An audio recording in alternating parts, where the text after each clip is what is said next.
of the Immigrant Trust Act, and then some. Go after it. Make sure that it's heard. Make sure that Coughlin and Scutari do put it up for a vote. Thank you very much.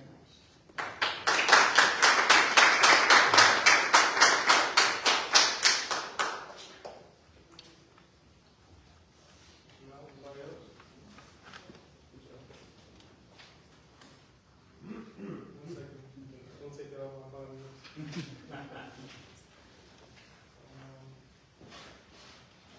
You can start. All right, good evening, Brunswick City Council, and to, is this thing even on? Good evening, Brunswick City Council, and to everybody else who's here today. My name is Joshua Riddick, and first off, I just want to give a shout out to everybody who was here advocating for the Immigrant Trust Fund, or Immigrant Trust Act, excuse me. I think that should definitely be passed. I think it's great that you all are advancing that. That's not what I'm here to talk about, but I think our elders coming to speak on our behalf is a great segue for this. I'm here to speak about Deborah Terrell, because I have not heard her name today. You came to speak about the Arrive Together program and kind of threw them alone. I'm just going to actually say her name and talk about it. I'm here to advocate for justice to be served in the murder of Deborah Terrell. Excuse me, my voice gets shaky. I'm here to encourage the council as a concerned New Jersey resident. I'm not a New Brunswick resident, I'm a New Jersey resident, and I currently attend William Patterson University in Wayne. I'm encouraging you all to be more vocal and explicit in your support in seeking out justice for Ms. Terrell, even though I'm currently aware that it now lies in the hands of also the Attorney General. Again, I'm not a New Brunswick resident, I'm not associated with the family, I don't intend to speak on their behalf. I'm here as a concerned citizen who has been following this case and loves and cares deeply for black people. As Mr. Charlie Craddock, apologies if I mispronounced that, I've never met you before, and Mr. Terrell Pittman, who is done wasting his time with y'all, at least here in person, have both mentioned during the past couple city council meetings, it is crucial that the public stay invested in the case of Deborah Terrell and seek justice for her murder at the hands of 5 New Brunswick police officers, including Josue Plaza, the shooter, Rodney Chang, who's still, at least from your report at the last council meeting, still working. He's out in the streets interacting with residents, Danny Williams and Sergeant Eric Brown. I'm not aware of the 5th person, but as all things do in the era of mass information, I'm sure that it will come to light.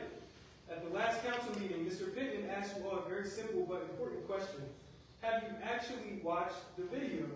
Have you actually watched the body cam or civilian footage widely available on the internet? He was asking me rhetorically, Vice President Councilman Castaneda. Said he did share, he declined to share any opinion. I want you to know that I did watch it. I don't know if any of you all have seen the video, to whatever level of censoring there is, of a 68-year-old black elder, a woman who could be my grandmother, a senior, and a lifelong resident of this very town, being gunned down and dragged down the hall like a rag doll. In the same vein, I have watched the public lynchings of Tyre Nichols, of George Floyd, of Terrence Crutcher, of Carl Dorsey, a New Jersey resident, New York native, and Dante Wright, and Sonia Massey, and Robert Brooks, just to name a few.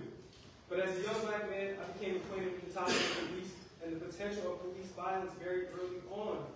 You grow up in the era of body cam footage and unheard audio footage of many black people's very last breath. Perhaps you have seen these repeated abuses on film too. Maybe it has done something to your psyche, your humanity. It has certainly done something to mine, which is why you hear my voice shaking. And the many other black people in this country. It is a destruction of our psyche.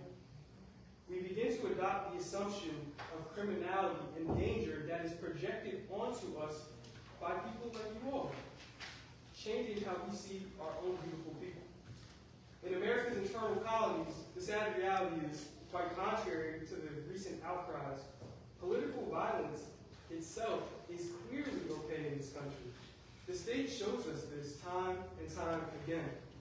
In fact, political violence is normalized, internalized into the fabric of the black American psyche. Everywhere we look, we see black death. They loop body cam footage for us on YouTube Shorts, crystallizing the realization that black life in this country is expendable in the eyes of the state. It is the very fact that these individuals are murdered by an entity of the state, law enforcement, which is allegedly here and set to protect and serve us, that inherently makes their death political. State-sanctioned violence is the epitome of political violence because it is in the tragedy of state-sanctioned murder that the due process, which is endowed by rights to all American citizens, and which has been so preciously protected for the officers who murdered Deborah Terrell, is stripped away from the individual who was killed on behalf of the state. By the very individuals who the people have entrusted with power to serve their collective interests, not your own.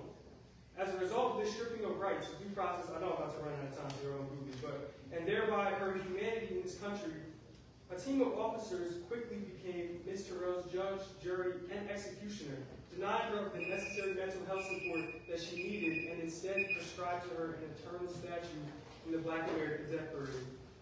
And the most disgraceful part is, you all here in City Council are quite complicit in the crime.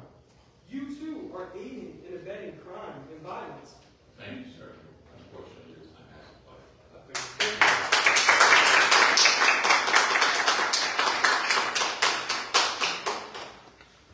Anyone else?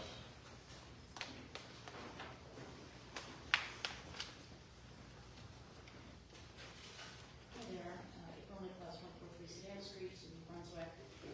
I want to echo the sentiments that all of the other speakers tonight have already expressed in support of the Immigrant Trust Act.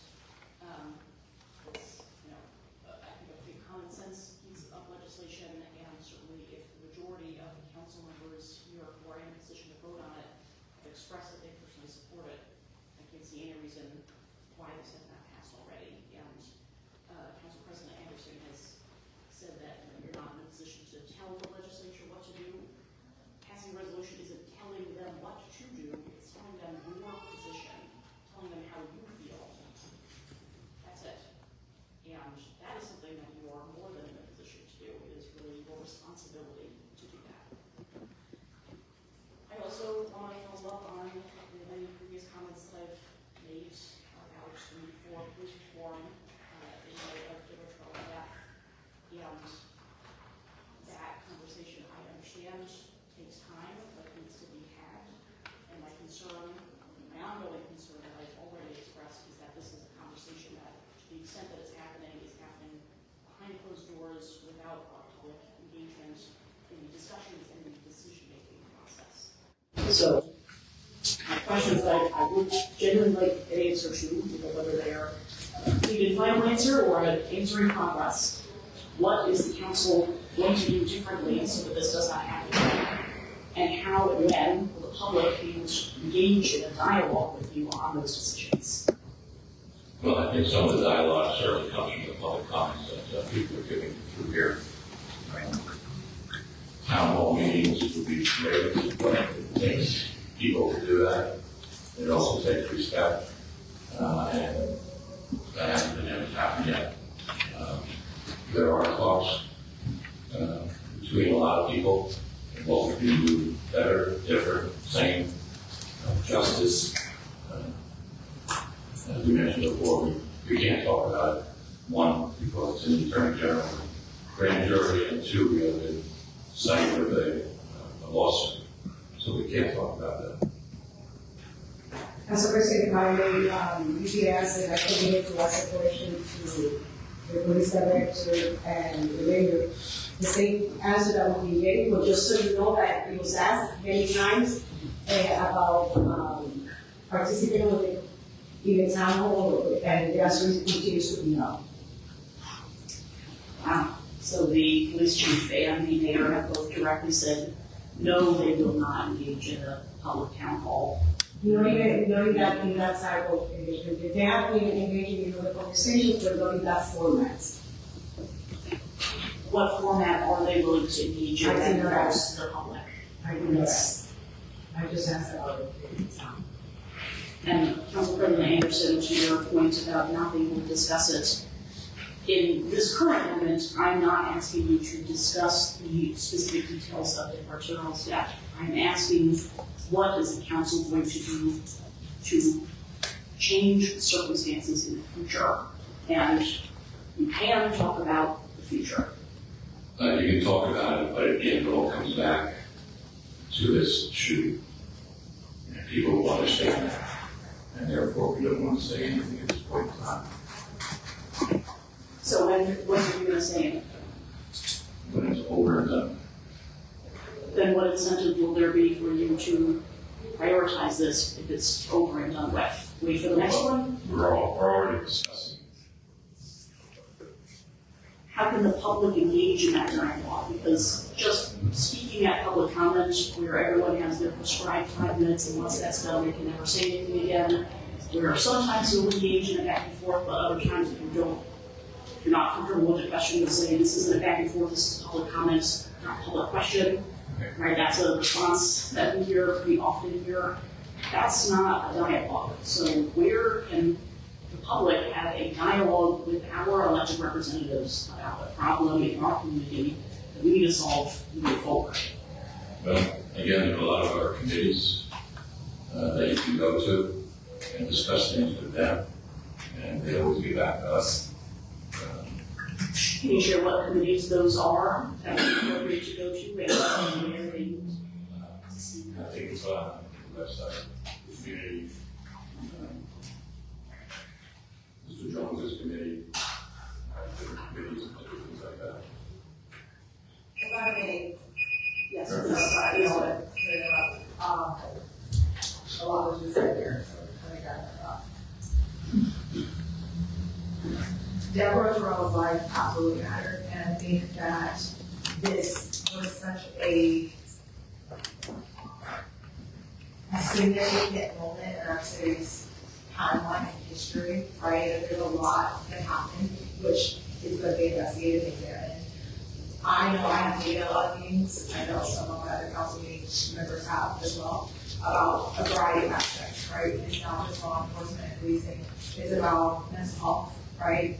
Were there any other services? She was a member of our city, right? A person, right? You know, the availability of mental health services, right? Whether at the city level, the state level, the federal level, right? There's a whole variety of conversations that are happening at once. And I know I said it before, I hear the frustration, you know, in comparison, you know, how big of a deal it is that you can't comparison to advocate for the rights of women, right? That is not what we recognize. I can assure you that conversations are ongoing about what more can the city have done to be supportive of a resident in the time of need. Absolutely. What I hear now is an ongoing, you know, town halls. We can come back on that, but I didn't know about the other share. But obviously, we all take meetings, right? Availability, I know I'm taking them. If there's one that you want to talk about, how do you take it? Yeah, I know that we have expressed council, man, Casanova and myself, and we are open to the, you know, maybe community members. We have to open up. But some of them, you know, some people are asking for the mayor, and voices, they want the mayor, and voice that for us. So that's, you know, that's great too. We would like you there as well. Oh, we are in a, I think that we have expressed agreements, we never say no to having because of the social law, we cannot have all of us together. We have to be something like that. You have to say, we go, we find the divorce. The last one, or 3 actually, 2 of us. So that's a big, that presents also a challenge, right? If you don't want to go, break the sunshine law. So, but I'm not speaking for him, but I know that we had said it before. Councilman Casanova and myself. So. You can speak. Again, just to reiterate, I'm always open to that. Mr. Kyle, I'm actually waiting for your email. I know you said you forgot, we said, Council was planning on I read that Mr. Kyle would do some concerns that he has, right? So, yeah, I think that's sometimes but I always say, you know, in that situation, right, one-on-one, as a president, you know, we met as a constituent, and we then get some concern, we just listen, right? We just listen and see, and look at it, right? That doesn't mean that we're going to act on it, maybe some of them, we cannot act on others, maybe we agree some, maybe we don't agree on it, right? But I think that we have been open to that conversation, so that's still the case. That's still the case. I appreciate that, and those private meetings are incredibly valuable, and I don't want to shortchange that. I do think that the framing of we just listen, we may or may not take action is that exactly the problem here. And I do think that we can use a public dialogue.